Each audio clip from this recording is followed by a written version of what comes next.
Good to All right, go. well, welcome everyone. Thank you, Wesley. I'm James Pobiwa, and I'm the chair of the New Mexico Sustainable Economy Advisory Council, and I call our August meeting to order. And Wesley, would you like to call the roll, or I can? Up to you.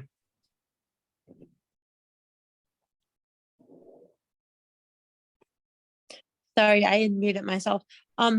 If you can call the roll this time, and then we can definitely, I believe my list may be a little bit incomplete, and maybe that's why some people didn't get.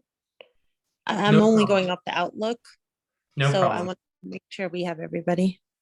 Thanks. Okay, so let's hit roll call. Atza Chavez. Present. Thank you. Cassie Arias. Good afternoon, everybody. I'm here. Welcome. Thank you. Daisy Maldonado. Yes, here. Great. Thank you. Glenn Schiffbauer. Present. Thank you. Janine Yazzie.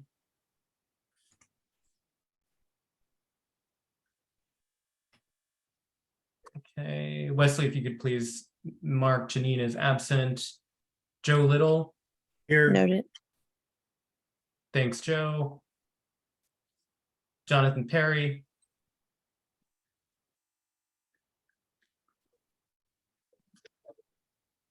Absent. JT Willie.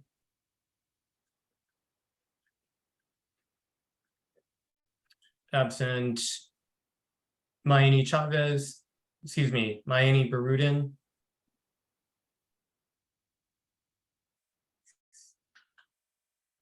Okay, absent. Marissa Naranjo. Absent. Patricia Knighton. Present. Welcome, thank you. Rob Black. Here. Thank you. And Wendy Atcity is not here yet, but she is given some reprieve. She is going to be a few minutes late. So I think we will just go ahead and jump into our agenda. I think this is going to be a relatively short meeting. I really appreciate everybody taking the time. We are notably meeting twice in 1 month due to being able to make up our July meeting at the beginning of the month. And you all will have received the agenda to be earlier this week. And so can I get a motion to approve the agenda? So move, Mr. Chair. Rob Black, second. Thank you both. I wanted to move into our first item on discussion, which is a timeline and process to submit comments to the research and development that Hatchform LLC did for Setforce and for Seek. They presented at our last meeting, and you all should have received the official final document around their deliverable. And so you will receive in the next couple of days a Google form to provide feedback, and have also had, the previous couple of weeks, I hope, to review the plan. I wanted to open up just for discussion right now, any thoughts that folks have on that plan or the presentation from earlier this month. And also just say you will also be receiving this Google form to provide feedback. And I ask that you provide your feedback by September 1st. I'll also detail that in an email. So open for discussion now.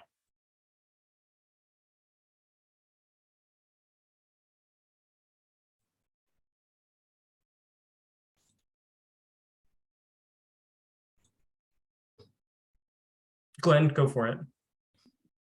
Thank you, James. I apologize for missing the last couple of meetings, but I was reading through the Hatchform report, and it's voluminous for sure.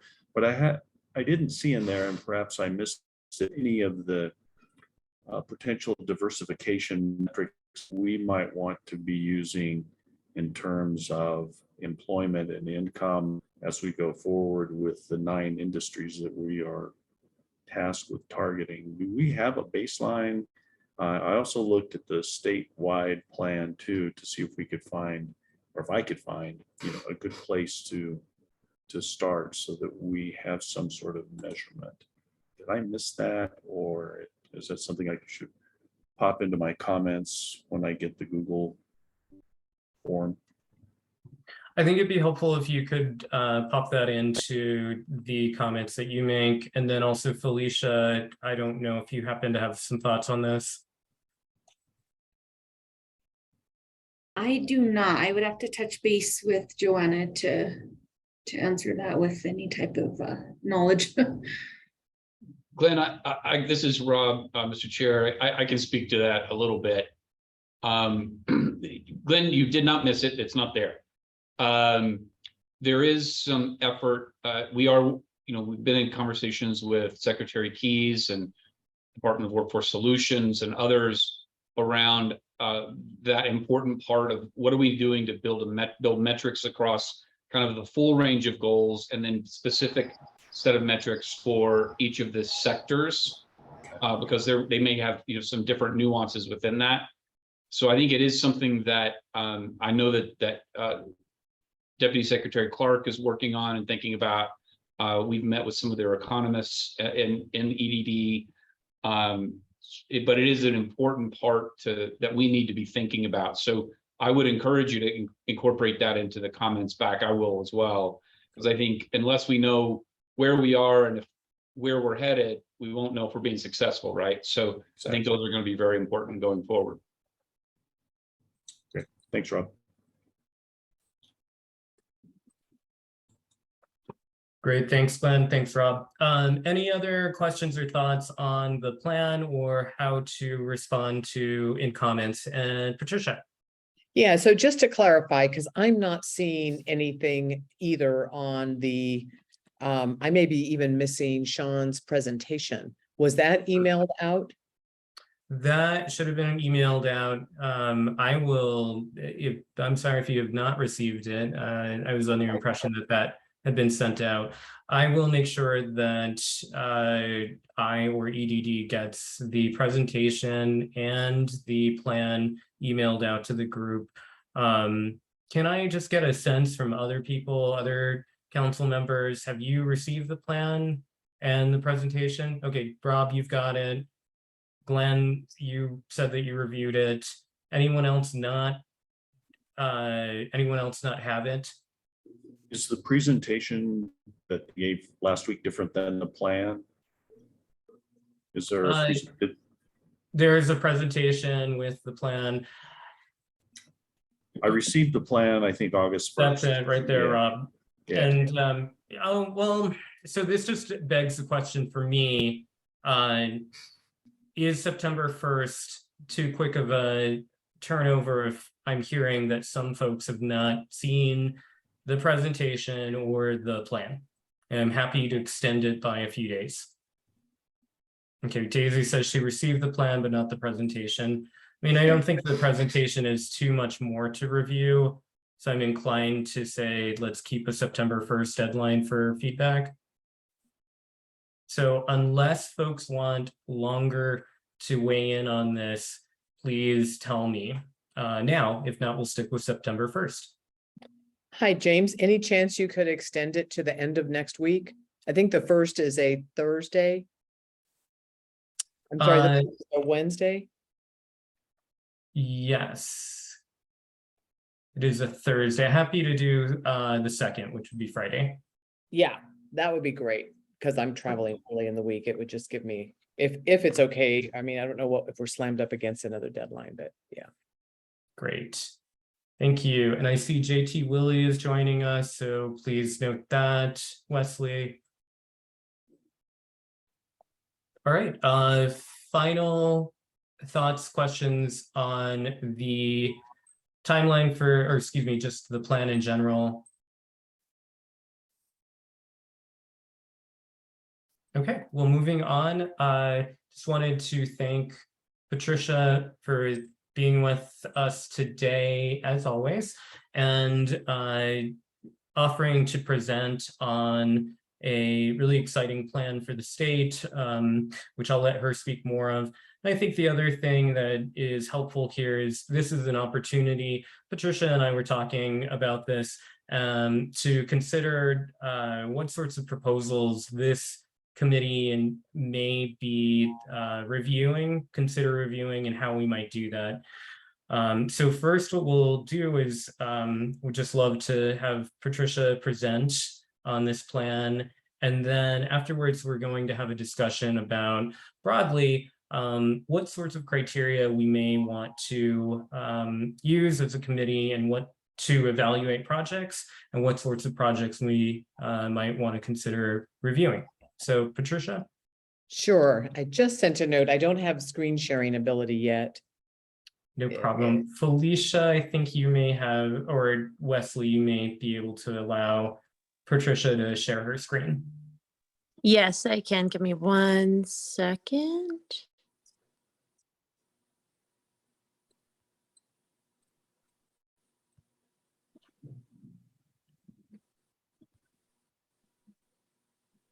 So I'll just get started because I appreciate everybody's attendance here. So this is a project. It's a formative project. And I think I have two motivations. One, let's test drive what it's like to review a project and how this committee works. But also,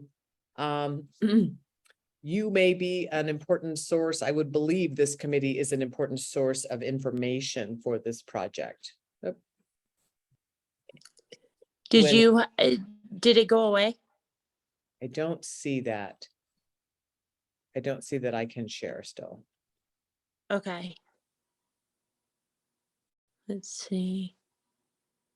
So it says host Um, disabled, participant screen sharing still. And I thought I had turned it on. Let's see. You can also make Patricia the host, Wesley, which might be easier. Oh, okay. I think we did do that last time.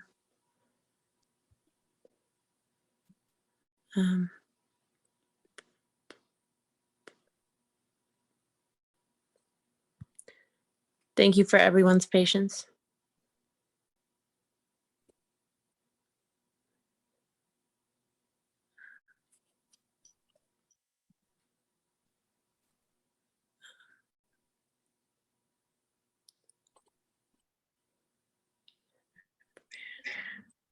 I am looking. Would you like me to email you my slides?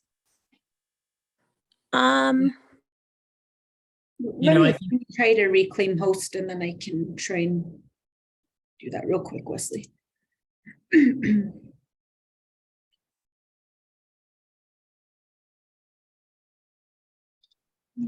right, let's see if we can.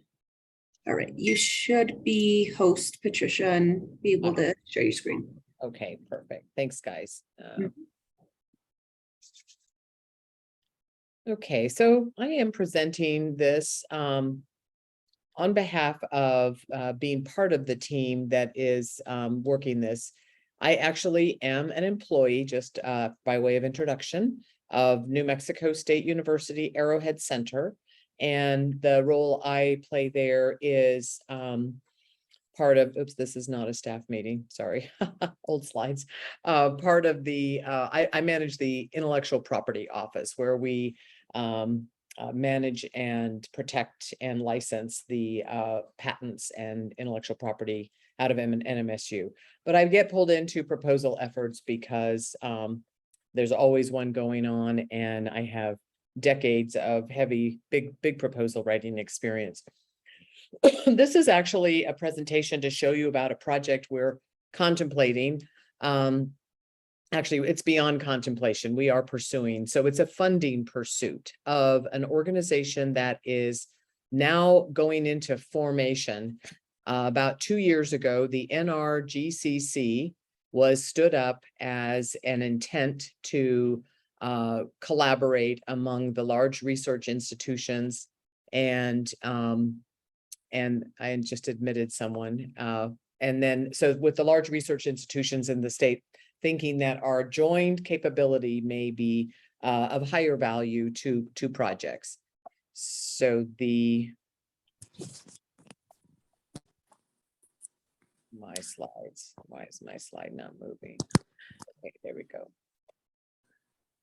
So the Northern Rio Grande Corridor Collaborative, it's a research partnership, as I said, to collectively advance discovery and application.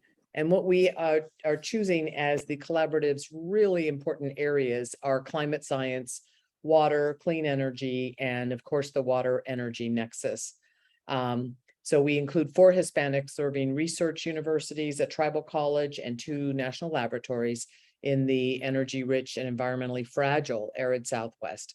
The assumption is that all of the entities have a deep relationship within the communities they operate. And we would like to leverage as many relationships as possible to get statewide inputs at the time we are pursuing further things. These are the players. UNM, New Mexico Tech, NMSU are the 3 research universities. UTEP as well is a Texas Hispanic serving institution, Navajo Tech, Los Alamos, and Sandia Labs. And this would make up the Northern Rio Grande Corridor Collaborative. We have identified a project to pursue as a collaborative, at least one, and recently released is a program out of the National Science Foundation. It's a program called the Regional Innovation Engines. And it's about a 10-year program with up to $160 million funding for that.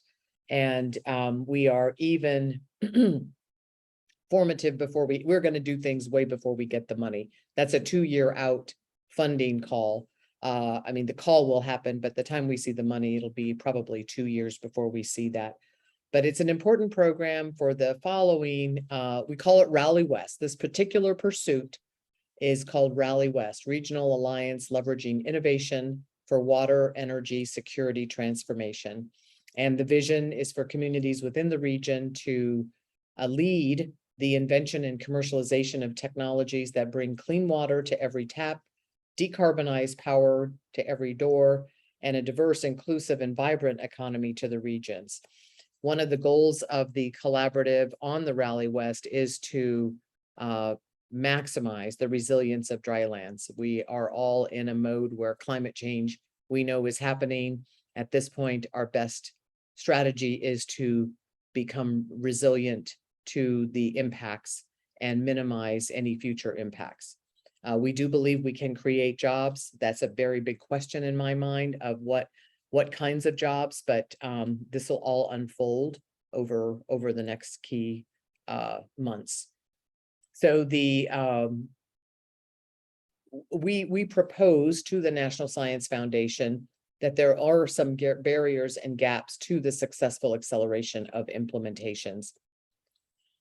We think there's a insufficient alignment among the R&D community and the resources that would be needed to advance the ecosystem.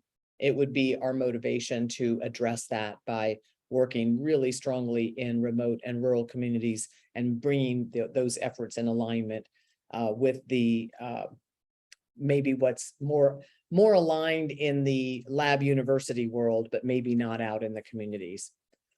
Inclusive co-creation of what these things are is really an important element. I don't think everybody is surprised to hear that the federal funding being released in today's world is very much asking for a diversity, equity, and inclusion. And I think that we have in New Mexico probably speak to our population and think that that's because we're minority majority, or we have a lot of tribal governments and sites, communities in the state that we are actually meeting that. Turns out it's not good enough. And we need a more equal partnership among those communities to actually do something that would deem itself inclusive. And of course, these things take a lot of funding. $160 million is nowhere close to what's needed to solve the regional problems of water and energy transformation.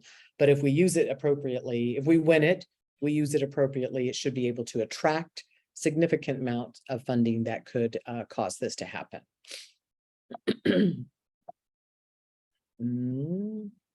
Okay.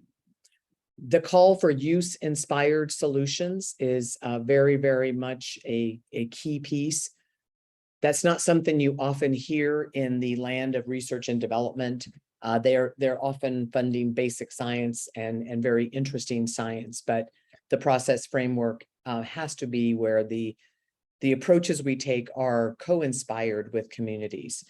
So I think I bring this to this group because I think you probably have ideas and suggestions and needs and approach ideas for this group as it gets rolling. We're referring to many previous studies. There is a shelf of information out there that either Sandia, UNM, various universities have gone and pursued new ways of community engagement. And it seems that certainly if you read the state's plan, we would be called out, we, the university community, as not being as close in touch with those communities. So we need to address that. Community engagement is step one, rather than identifying research. First, we engage with the communities. And then, of course, each solution or site or implementation that might occur will have to be evaluated and assessed, and planning, et cetera. Workforce development. I think we've seen many citations of new systems being deployed in areas where the workforce wasn't able to actually keep it going. So big federal investments have not been made healthily across certain regions. So the point of this would be to address that. Water is huge. Everybody knows it. So there's other people pursuing regional innovation engines. Our position is that the things we're pursuing are very foundational. There are great concepts for intelligent manufacturing, aerospace, space, some very, very exciting economic projects that are being proposed, but we are focusing on the very foundation that no industry can do well in an environment where there's a limited water and it competes with human needs. And so that is where water becomes the key element. Our positioning to the NSF is also that according to many studies, the 40% of the planet will look a lot like a dry land in a very short time. So we become a test bed, not just of dry lands, but of the opportunity for alternative energy. So this is not a new story. People have heard this a lot, but this seems like a real opportunity, and the timing couldn't be better to really address some of the things that that need to happen in the state for clean water. And of course, we know that every water site that must be purified is a unique source in and of itself. So this is where all of the research that's been going on to study this, and there has been significant. I just haven't seen the implementation. So I'm excited to see how these groups coalesce and make something happen here. Energy is just so, oh yeah, I forgot, this should have preceded that line. Yeah, so here's the call to action. During the next 50 years, we must plan for temperatures that warm by 5 to 7 degrees Fahrenheit, declines in water supplies, and 15 to 25% less recharge to aquifers, 25% less flow in the Rio Grande. So we are already in New Mexico, the most water stressed state in the United States, and West Texas as well is a very critical area. So we do include West Texas because it's very hard to separate the Permian Basin between New Mexico and Texas, and each side's issues and problems and successes tied to the others. So that's a huge reason why. Energy, the data shows that it is a proven economic engine, and we would like to get more implementations and the most advanced technologies lining up to be implemented to accelerate this. Microgrids is a very key area. Cybersecurity plays into all of that. The risks of the energy shortages and grid operations is also a very high area. So this is a very broad scope, as you can see by the topics. Oops, I'm seeing people, I'm just admitting whoever I see. I hope that's okay with the other hosts as people join. So that what is the water energy nexus is kind of a third area. It's what we mean by this, and this is not new either. So 10 years ago, the global security plans identified water and energy nexus as a critical national security and global security issue, and that is the critical intersection of agriculture and the food supply chain. As well, anytime you're cleaning water, you're using energy. Anytime you're producing energy, you're using water. And so other things become even more wedged in that critical intersection. So it's a food, water, energy nexus primarily. And that's the giant focus here. I will be distributing the concept outline and remembering to all of you, this is a concept. Still, we are in the works for writing a proposal, and we will be wanting to host more community engagement sessions. I think as we move forward, even in a short time, I might ask this council to take some other inputs from us, or let us present and get your inputs and feedback before we submit. We did it on a very small scale when we were writing the project outline.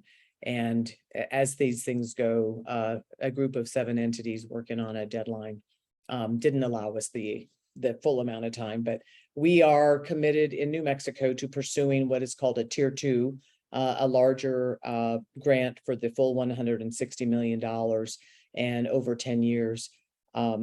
So in a nutshell, that's what I've got. I don't have a technical proposal for you. I figured I would just let you know this is going on.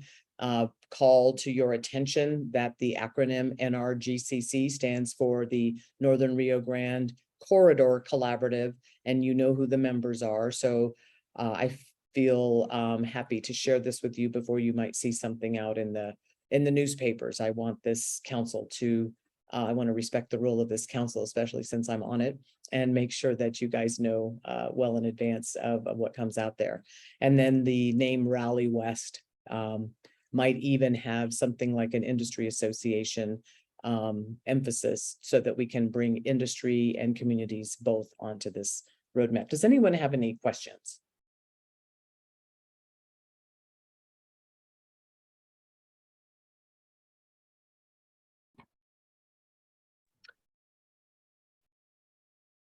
Thank you, Patricia. Super appreciate it. And I know there were Raised hand. questions. Yeah. Oh, go for it, Glenn. Always have a question. Good. Thank you for that presentation. We, the Santa Fe Green Chamber, have been doing annually a Next Generation Water Summit. And out of that, as the industry potential is gigantic, much like Israel has become an $11 billion industry leader in water and water conservation and whatnot. But I was curious why it's called Northern Rio Grande. I guess the Rio Grande goes farther south in Mexico, and so the southernmost tip of the Rio Grande is UTEP. That's included in this project. So the more common question, Glenn, is why is Southern Colorado not part of this? Because the Rio Grande goes up there too. So I don't know. It's a naming protocol that came along with the presidents and leaders of the lab. So they must have liked that. Gotcha. Thank you. Yes. But you know what? The point is inclusivity. So I that's a great point, that the Northern Rio Grande might not sound like the right region, but we identify a region as. I think New Mexicans from Northern New Mexico, we think of Albuquerque and north as the Northern Rio Grande Basin, but yeah, that makes sense. I forgot about that other country south of us. That's right. Exactly. Yep. Hey, Rob, I see your hand up. Yes, Patricia, thanks for the presentation and the conversation today. I'm trying to get my head a little bit around kind of what the project itself and what the money would be used for. And is that for tech transfer? Is that for planning? I'm trying to get my head around what that is. And then what is the alignment with the state's recently published or about to be published 50-year water strategy or water plan that the state engineers working on? So the people that are working on this team that are the water experts are completely aligned with that plan. They go to the planning and contribute to those planning meetings. It is a core resource, obviously. There would be no intent to divert from that. Some of the more compelling cases that have come up as topics is produced water. And because it's such a target, there's so much of it, and it's a low-hanging fruit. Also, a consortium for produced water was stood up by NMED and NMSU. So they actually have funding, and they review technologies as appropriate for that site and make recommendations. So we would align with them. To answer your broader question about how money flows, that's a great question, Rob. I'm the tech transfer transition, get it into the field type. So I always think of the funding going towards that. These are 6 research entities, and they think of research dollars. But I don't believe we will go in. I think our research dollars have already been spent. We're going to be looking for what is really out there that can be developed and implemented, if that makes sense. So yeah, don't know. I mean, really, when you think about it, it's $160 million gives us about 16 million a year. And we ought to be implementing projects from the get-go with that. And so there are resources involved in that. There would be industry matching investments required for some of that work. So the use of funds is a critical area of discussion still. How's that? Okay. Yeah. I guess I'm just trying to get my head around what the goals were very broad and very big. Yes. And so, my hope would be anything that we're doing in this regard is utilizing, again, that research that's been done, has been done very well and peer reviewed by the state engineer and New Mexico Tech and others around the water plan. Yeah. And then what are the investments we need to be making, and or what are the problems we need to solve? And that gets to that kind of the type of research of actually solving real problems in the field. What are those problems we've identified in that research that can be used through this consortium to solve those things? I guess is where my hope is that's kind of the direction something like this would go. I concur with that. I think that's so the approach becomes, one might look at the state's water plan, one might look at the produced water, for example, consortium, and then one might say, we've got about 4 sweet spots right here. Let's take a look at what this project's going to take and who the potential industry partners are. I'm often caught telling people at universities that they don't implement. It's just not what they do. We've got to have an industry on-ramp. It is the way those go. Universities and labs don't implement utilities. Companies do, utility companies do. So it's an interesting time, because this is the funny part about it, Rob, not to be too verbose, but I've worked in industries that know federal agencies that absolutely know they need industry. Department of Defense, for example, does not deploy airplanes. Someone makes them, they manage them. They might fund the research, someone else buys then they get it built by industry. So the role of industry and research in a university is not quite so clear.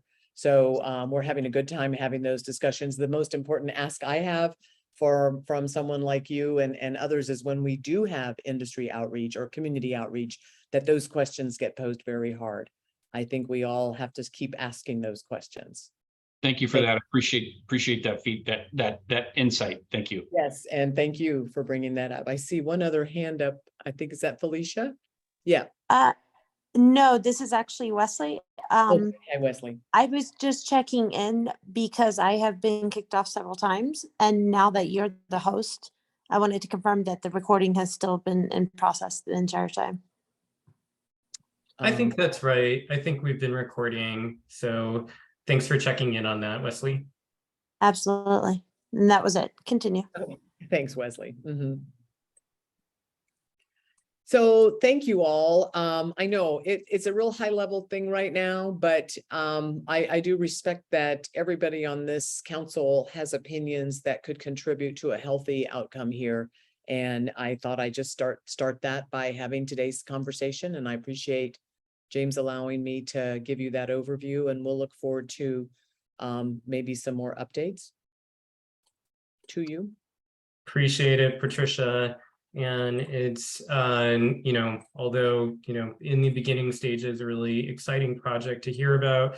Love to hear more moving forward. And then also the other opportunity here, I think, is to think through what SEEK can be, what sort of role SEEK can be playing in terms of projects like this.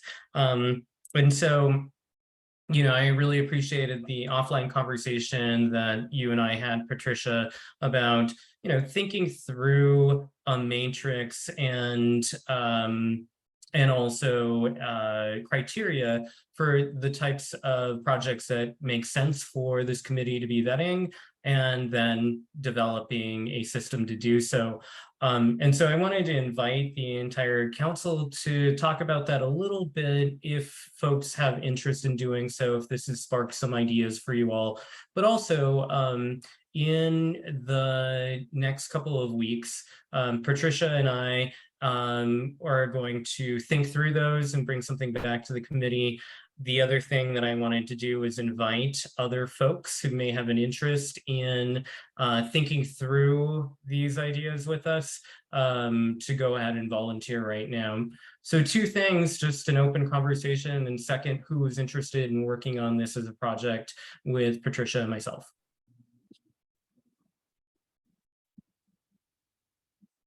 Glenn, perfect.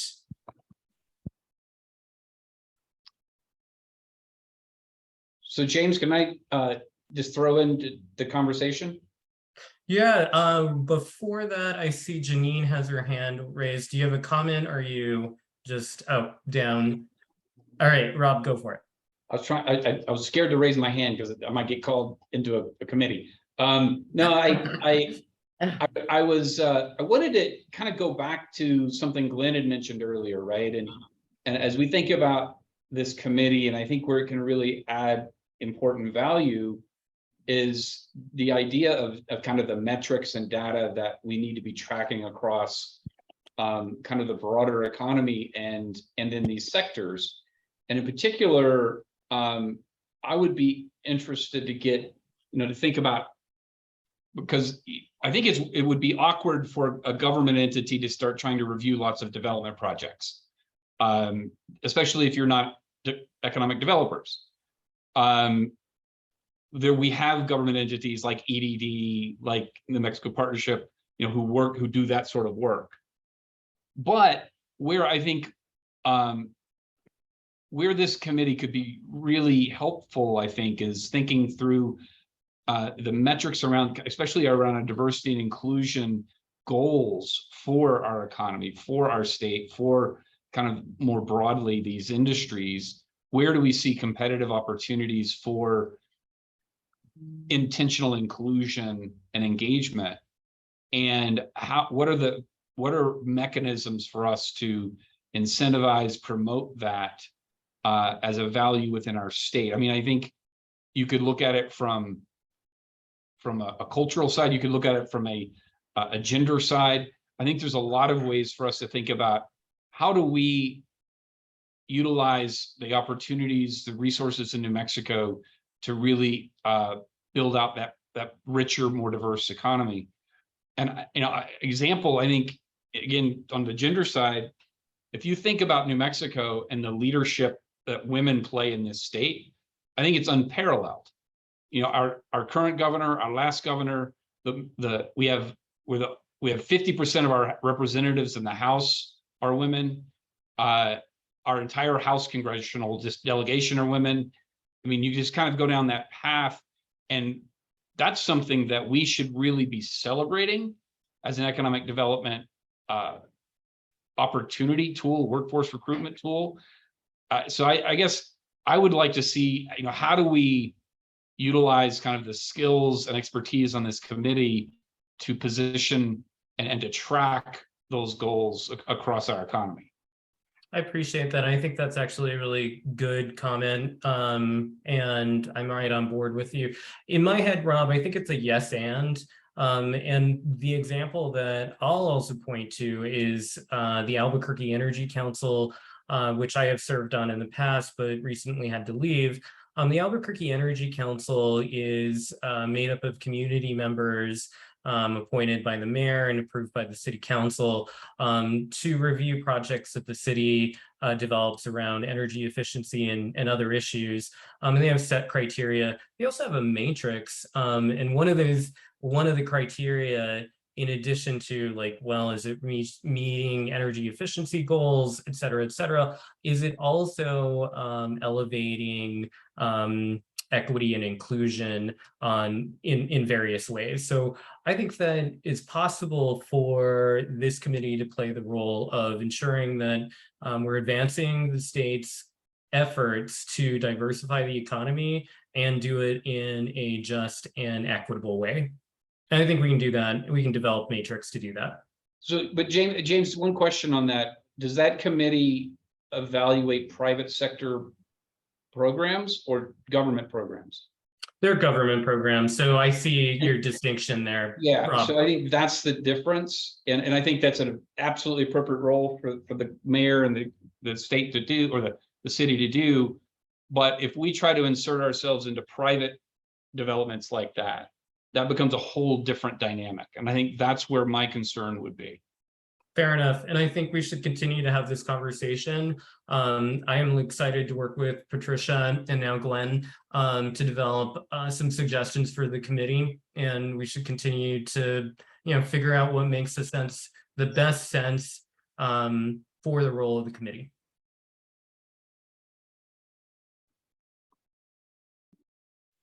So any other thoughts or questions regarding this? Oh, go for it, Patricia.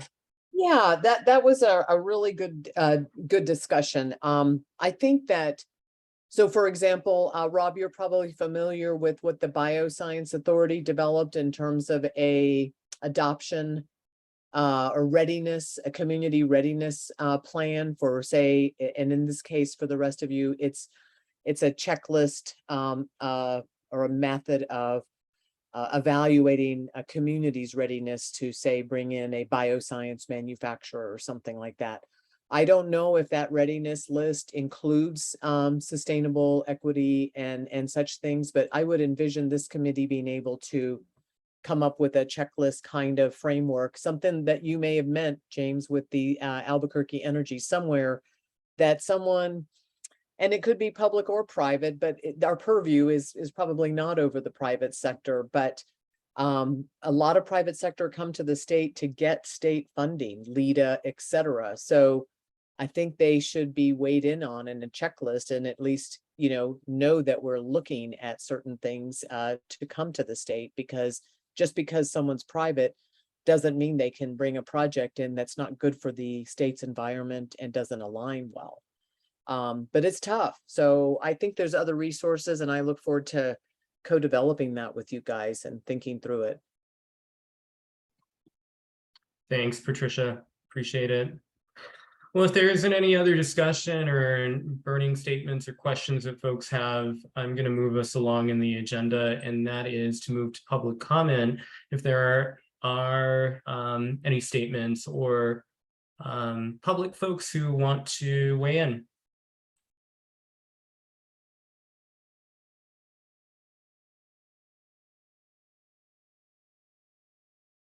Great. Well, we're almost at 4 o'clock. I'm going to give folks a bit of their day back. I would entertain a motion to adjourn. So I moved. second that. Yep. Okay. Okay. Second. There we go. Perfect. Thank you all. Hope you enjoy the rest of your afternoon. Look forward to seeing you in September, the fourth Tuesday of the month at 3 p.m. Thank you. Thanks Thanks, all. James. My slides are available to share and will be sent out. Thank you, Patricia. Thanks. Thank you. Thanks all.